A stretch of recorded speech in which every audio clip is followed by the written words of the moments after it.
आज का प्रश्न है, लोकगीतों के विभिन्न प्रकार की विवेचना करें।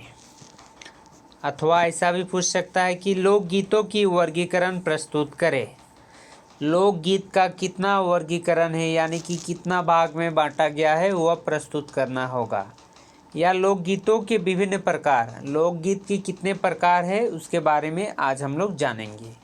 यह क्वेश्चन आपको BA semester 6 Hindi honours DAC 3, जिसमें आपको लोक साहित्य एवं हिंदी की राष्ट्रीय काव्य धारा के अंतर्गत पूछा गया सवाल है। तो आप इसका आंसर इस प्रकार से लिख सकते हैं। किसी साहित्य यदि सर्वगीन अध्ययन करना हो तो उसके विभिन्न प्रकारों एवं वर्गों का समग्र रूप से विश्लेषण करना आवश्यक होता है। यही स्थिति लोकगीतों की पूर्ण परिचय के संबंध में है। इसीलिए लोकगीतों की संकलन या अनुसंधान पूर्ण अध्ययन करने वाले सभी विद्वानों ने लोकगीतों का वर्गीकरण किया है। लोकगीतों के वर्गीकरण को हम एक समस्या के रूप में इसीलिए लेते हैं कि इनका वर्गीकरण किस आधार पर किया जाए। कुछ विद्वानों ने अपने से पहले के विद्वानों द्वारा किए गए वर्गीकरणों की आलोचना की है। किसी वर्गीकरण में वैज्ञानिकता का अभाव देखा गया है तो किसी वर्गीकरण में ऐसी त्रुटियों का इंगित किया गया है जिसमें एक प्रकार की वर्ग का किसी अन्य वर्ग में ही अंतर्भाव हो जाता है। डॉक्टर चिंतामणि उपाध्याय ने इस प्रकार के विचार भी व्यक्त किया है। लोकगीतों में वर्ण्य विषय इतना अधिक व्यापक है कि उनका वर्गीकरण कठिन हो जाता है। इस प्रश्न पर मत वर्ण्य क्यों हो जाता है, इस संबंध में यही कहा जा सकता है कि लोकगीतों में जितने वर्गीकरण हुए हैं उसमें कहीं विषय वस्तु को आधार बनाया जाता है तो कहीं उनके गायन शैली को। कुछ लोग वर्गीकरण करते समय उनके गाने के अवसर तथा गायन पद्धति एवं रचना शिल्प पर विचार करते हैं। कुछ लोगों ने उनकी परंपरा को ही दृष्टिपथ में रखकर पारंपरिक और रचित दो मुख्य वर्ग में विभक्त किया है। इसीलिए हिंदी जगत में किसी सर्वमान्य वर्गीकरण के अभाव पर चिंता व्यक्त करते हुए डॉक्टर मोहनलाल बबुलकर ने निम्न मत उपस्थित किया है। लोकगीतों के विभिन्न विद्वानों द्वारा क्षेत्र विशेष का अध्ययन के आधार पर ही वर्गीकरण किया गया है। अध्ययन और स्थान विशेष के विश्लेषण के कारण ऐसा कोई भी वर्गीकरण उपलब्ध नहीं होता है जिसे पूर्ण वैज्ञानिक कहा जा सके। हिंदी प्रदेश के लोकगीतों के वर्गीकरण की परंपरा की आदि कड़ी के रूप में भी श्री रामनरेश त्रिपाठी पर हमारा सर्वप्रथम दृष्टि जाता है। उन्होंने अपने संकलन के आधार पर अग्रीकृत एकादश वर्गों में लोकगीतों को विभक्त किया है। पहला है संस्कार संबंधित गीत, दूसरा चक्की और चरखे का गीत, तीसरा धर्म गीत, चौथा ऋतु संबंधित गीत, पांचवा खेती संबंधित गीत, छठा भिखमांगी संबंधित गीत, सातवां मेले संबंधित गीत, आठवां जाति गीत, नौवें वीरगाथा गीत, 10 गीत कथा तथा 11 अनुभव के वचन। त्रिपाठी जी के प्रयुक्त वर्गीकरण चूँकि सबसे पहला वर्गीकरण है, इसीलिए इसे लोकगीत जगत में किए जाने वाले अध्ययन पथ का मील का पत्थर माना जाता है। हाँ, यह बात आवश्यक है कि इस वर्गीकरण के दोष पर दृष्टिपात करें तो पाएंगे। पहला कि द्वितीय, तृतीय, पंचम और सप्तम कर्म पर दिए गए वर्गों को क्रिया गीत शीर्षक के अंतर्गत अंतर्मुक्त किया जा सकता है। दूसरा में है कि भिखमांगी के गीतों में को जाति गीतों के अंतर्गत ही समाविष्ट किया जा सकता है। तीसरा कि वीरगाथा और गीत कथा दोनों वर्गों के अंतर्गत दिखाए गए लोकगीतों को प्रबंध गीत शीर्षक के अंतर्गत समाविष्ट किया जा सकता है। चौथा में है और यह भी नहीं कि दो वर्गों को एक वर्ग के अंतर्गत समाविष्ट कर सके। इसीलिए अतिरिक्त सबसे बड़ी एवं महत्वपूर्ण आपत्ति तो यह है कि प्रबंध गीतों को तो हम लोक साहित्य की एक पृथक विधा लोक कथा ही मानते हैं, इसीलिए उन्हें लोकगीतों की कोटि में नहीं लिया जाना चाहिए। काल कर्मानुसार त्रिपाठी जी के वर्गीकरण के उपरांत उल्लेख वर्गीकरण है श्री सूर्यकरण पारिक का, जिन्होंने राजस्थानी लोकगीतों का संकलन अध्ययन करके उसी के आधार पर निम्न 29 प्रकार निर्धारित किए हैं।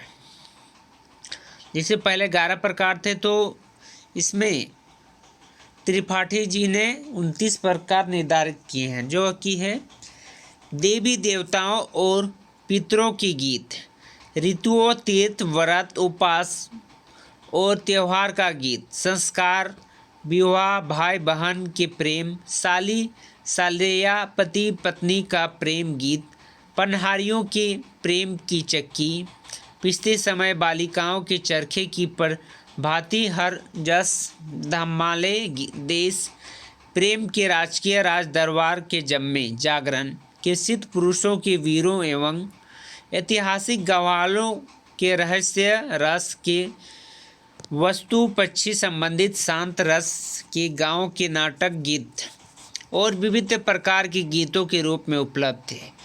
इस वर्गीकरण का पाठ बहुत विस्तृत है, अतः इस विद्वानों ने वर्गीकरण तक मानने पर असहमति प्रकट की है। वास्तव में यह है कि श्री पारिक के उपयुक्त वर्गीकरण का कोई आधार दृष्टिगत नहीं होता है और न ही वर्गों का वर्गीकरण ही उचित रूप से किया गया है। इसीलिए अतिरिक्त अनेक शीर्षक के अंतर्गत दिखाया गया लोकगीत एवं शीर्षकों के अंतर्गत ही दिखाया जा सकता है। इसीलिए इस वर्गीकरण नो कहकर मात्रा नाम गिनने के कारण एक सूची मात्रा कहा जा सकता है। इन दोनों वर्गीकरणों में यद्यपि अनेक त्रुटियां हैं, किंतु लोकगीतों के वर्गीकरण के क्षेत्र में इन दोनों का ही ऐतिहासिक महत्व है। काल के चक्र के साथ अगला नाम आता है डॉक्टर सत्येंद्र का, जिन्होंने 1947 में अपने शोध प्रबंध में लोकगीतों के वर्गीकरण को इस प्रकार दिया है। को जन्म का गीत,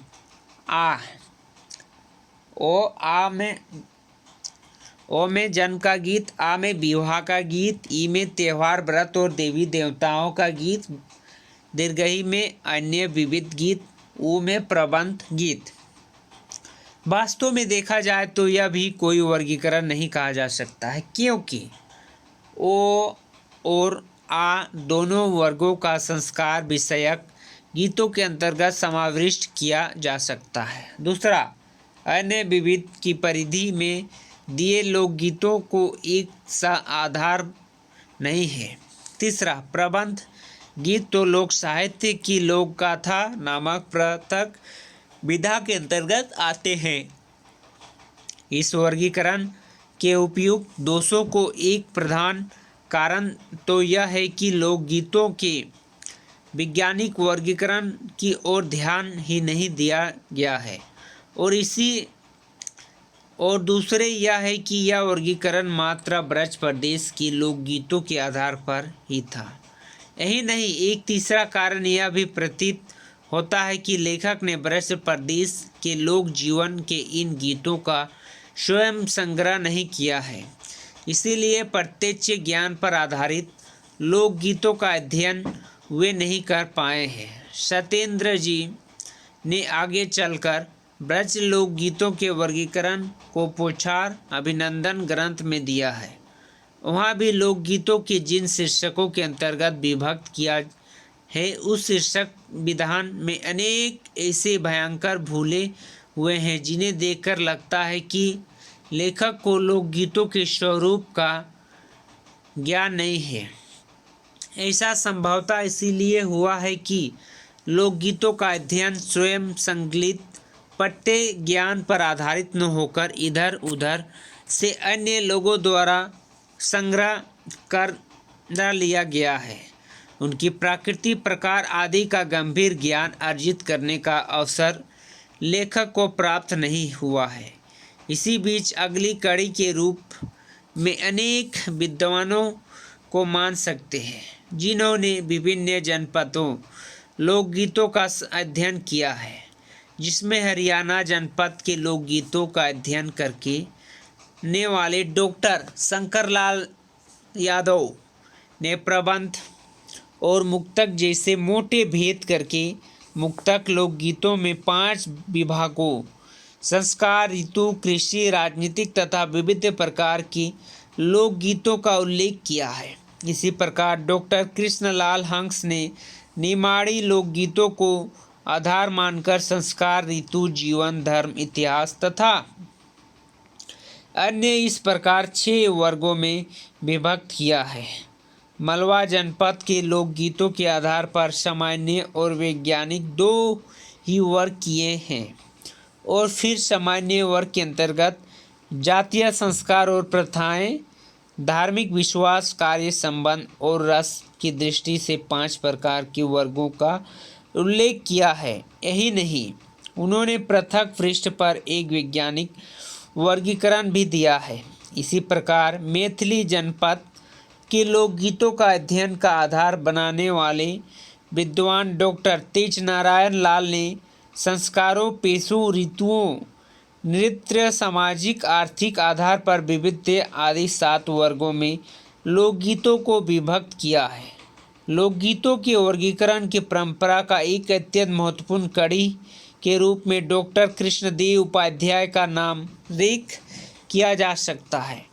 उन्होंने अनेक विद्वानों के वर्गीकरण की आलोचना करते हुए एक वैज्ञानिक वर्गीकरण प्रस्तुत करने की स्पष्ट घोषणा की है। उनके अनुसार लोकगीतों के निम्न आधार हो सकते हैं। पहला है संस्कारों की दृष्टि से, दूसरा है रसानुभूति की प्रणाली से, तीसरा है ऋतुओं और व्रत के कर्म से, चौथा विभिन्न जातियों के प्रकार से तथा पांचवा क्रिया गीत की दृष्टि से। इसमें रस को आधार बनाकर जो वर्ग निर्धारित किया गया है वह उचित प्रतीत नहीं होता है, क्योंकि सभी प्रकार के लोकगीतों में रस का अजस्व स्रोत प्रभावित रहता है। वहाँ बिना रस के और है ही क्या, तब इसे आधार मानकर एक वर्ग विशेष नहीं बनाया जा सकता है। डॉक्टर उपाध्याय ने, जैसा कि हम ऊपर कह आए हैं कि डॉक्टर सत्येंद्र की वर्गीकरण में कड़ी आलोचना की है। संभवतः इसीलिए डॉक्टर सत्येंद्र ने 2 वर्गीकरण बाद में और दिए हैं। पहला है हिंदी साहित्य का विहित इतिहास, षडीदोष भाग में ब्रज लोक साहित्य शीर्षक,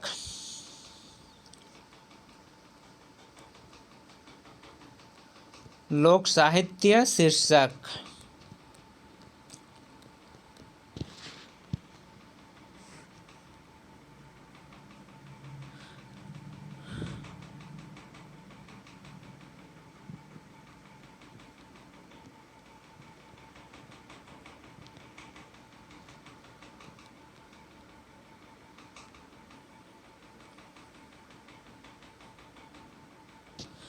इसमें है हम लोग वैज्ञानिक वर्गीकरण प्रस्तुत करने की स्पष्ट घोषणा की है, जिसके अनुसार लोकगीतों के निम्न आधार हो सकते हैं, जिसमें हम लोग 5 आधार जाने थे भी। वह संस्कारों की दृष्टि से, रसानुभूति की प्रणाली से और व्रतों के कर्म से, चौथा विभिन्न जातियों के प्रकार से तथा पांचवा क्रिया गीत की दृष्टि से।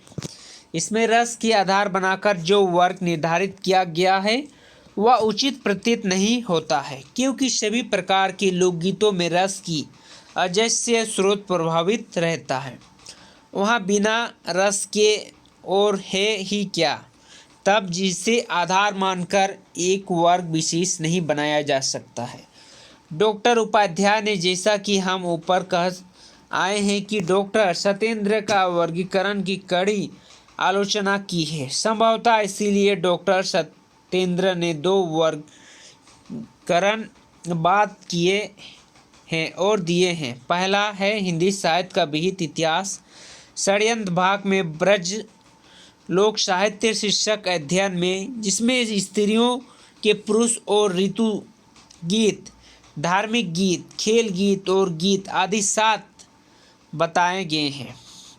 और दूसरा वर्गीकरण दिया है लोक साहित्य का विज्ञान नामक पुस्तक में, जहां स्त्री और पुरुष के 2 प्रधान वर्ग में विभक्त करके उनके उप विभाजन की एक सारणी दी गई है। पुरुषों के गीत का साधारण अनुष्ठान की मांगने वालों और खेल के आदि 4 वर्गों में विभक्त किया है।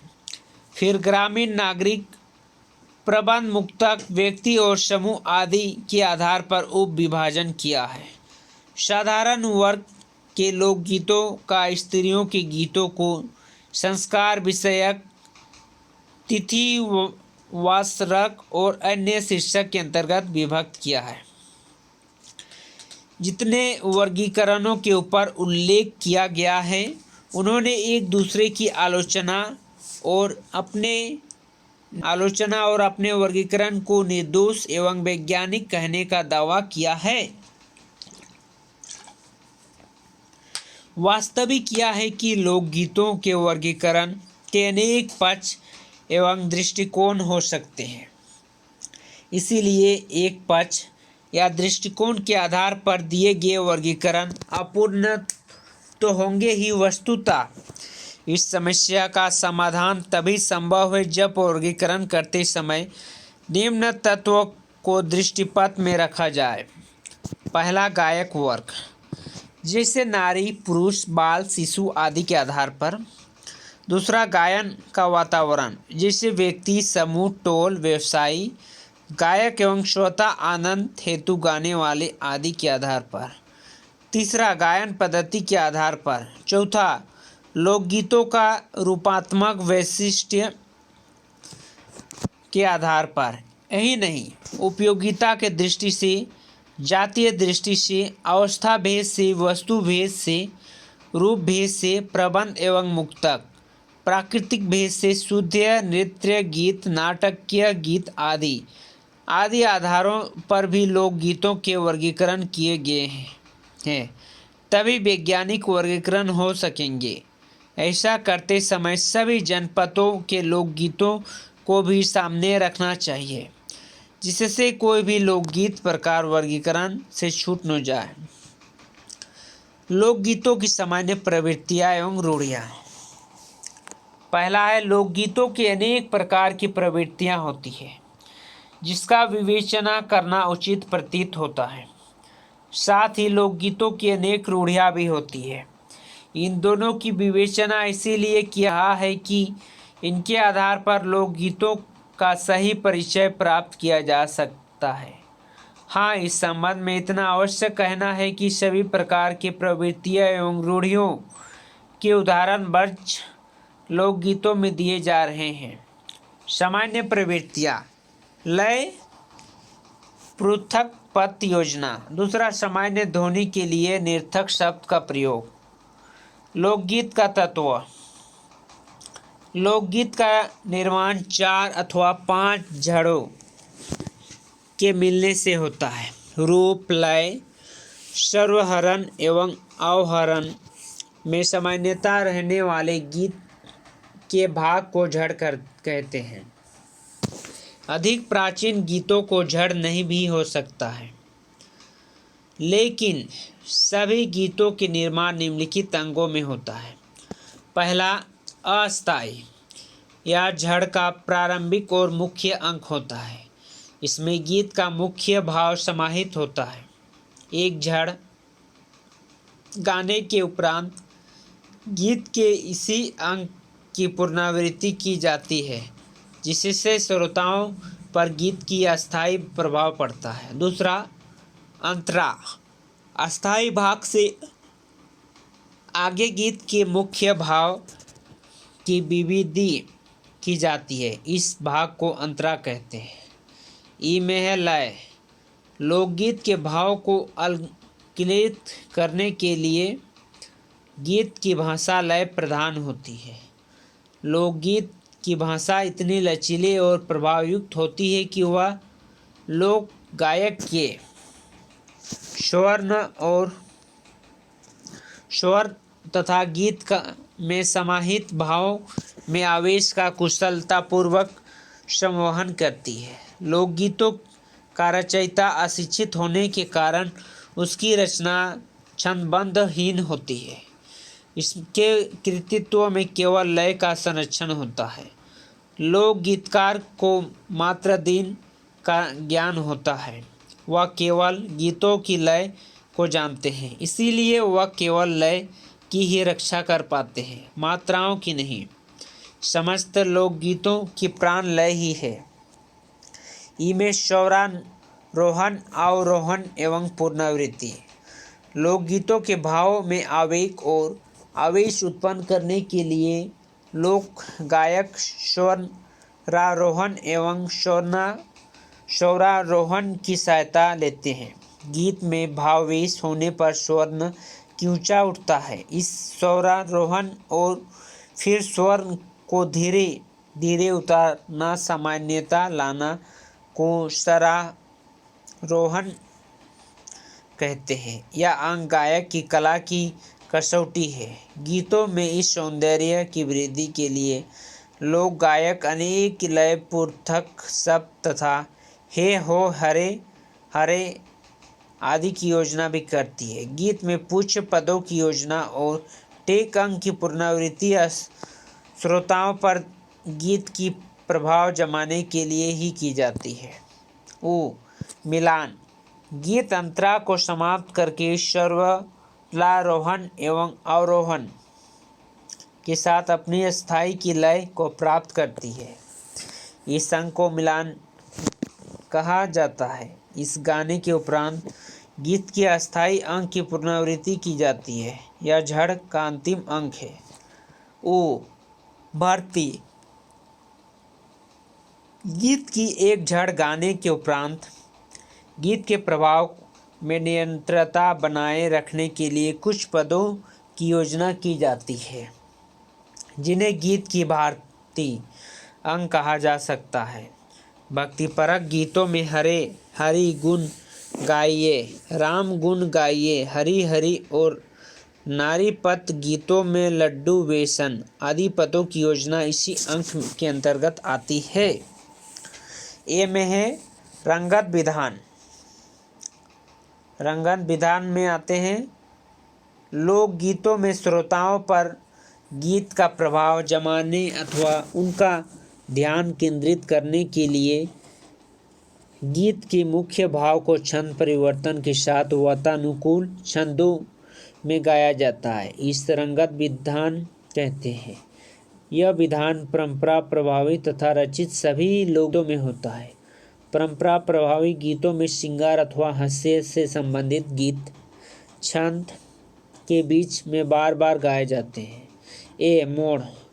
एक झड़ को गाकर दूसरी झड़ गाने के लिए प्रवेश करने को मोड़ कहते हैं। एक ही झड़ में गायन में अस्थाई और अंतरा तथा अंतरा से मिलने में प्रवेश की भीड़ कहा जाता है। ये आपका ये क्वेश्चन है। लोकगीतों के विभिन्न प्रकारों की विवेचना करें, या लोकगीत की क्या क्या प्रकार है तथा लोक साहित्य की सामान्य प्रवृत्तियां एवं रूढ़ियों, यह सब के बारे में यह क्वेश्चन में पूछा जाएगा। तो आप यह लिख सकते हैं सेम प्रकार के आंसर, जो कि आपको BA semester 6 DAC 3 Hindi honours लोक साहित्य एवं हिंदी की राष्ट्रीय काव्यधारा के अंतर्गत चैप्टर 2 का क्वेश्चन था।